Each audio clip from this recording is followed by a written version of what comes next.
One of the things that bothers me the most about feminists is their obvious gatekeeping bias. Like, conservatives will straight up tell you that they're evil. Oh yeah, we want to control women's bodies so that they can pop out more children. And the men? Oh yeah, we'll just send them overseas to get blown into smithereens, all in the attempt of jacking some oil for us billionaires.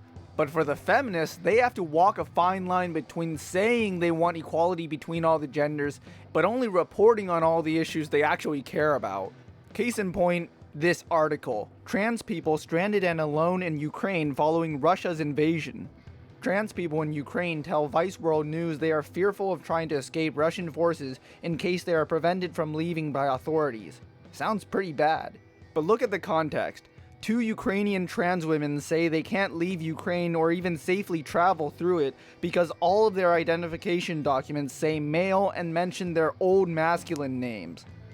One trans woman said she is terrified of being stopped trying to leave Ukraine and being forced to join the Ukrainian army as a man, especially because authorities are stopping men aged 18 to 60 from leaving. Wow, way to bury the lead.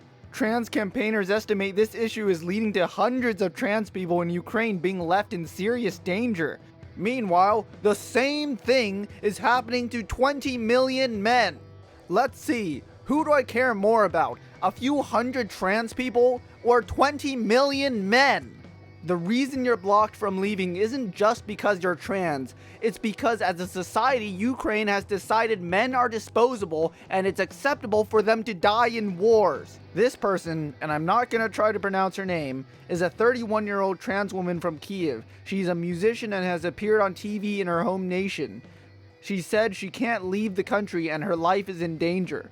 Like hundreds of trans people in Ukraine, I am a woman, but I have male in my passport and on all my ID, so this is a war within a war.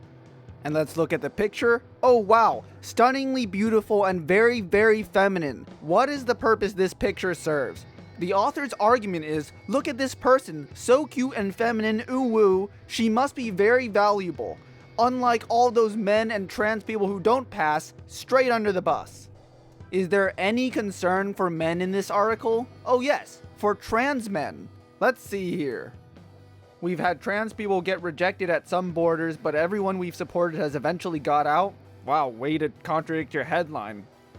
Oh, here it is. If you're a trans man with an F on your ID, prepare to be gaslit by Ukrainian authorities. They will say, if you're really a man, then fight for your country. See, this is where you're supposed to say, oh yeah, I don't think being a man should entail sacrificing your life for the state. But all they say is, oh yeah, this is gaslighting. If you think trans women should be able to leave the country, and you think trans men should be able to leave the country, unless you say all men should be able to leave the country, you are advocating for trans privilege. You are effectively saying trans people should be able to decide on a whim whether they want to be held to the male standard or the female standard based solely on their convenience.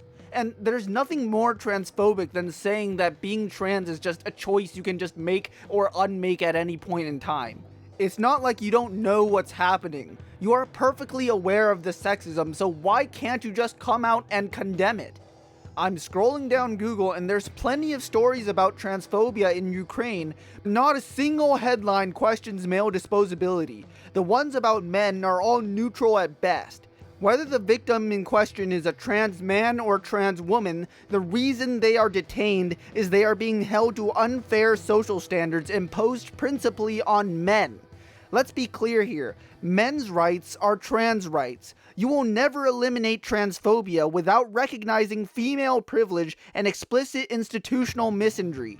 The failure of self-professed intersectional feminists to recognize and bring appropriate attention to simple and overwhelmingly obvious men's issues calls into question the validity of feminism as a vehicle for true gender equality and abolition.